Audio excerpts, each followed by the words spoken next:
Hey everyone, welcome back to our channel. In today's video, I'm going to talk about Cash App recurring payments tutorial. So here's the thing, Cash App doesn't officially support recurring payments in the traditional sense like subscribe or autopay feature, but there is a simple workaround that still gets the job done.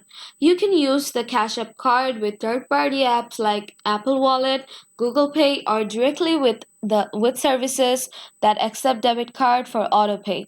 Just connect your Cash App card while recurring payments are accepted, and the service will automatically charge it on a schedule. If you're looking for manually repeat payments, you can easily go to your activity tab, find a previous payment, and tap repeat to send the same amount again.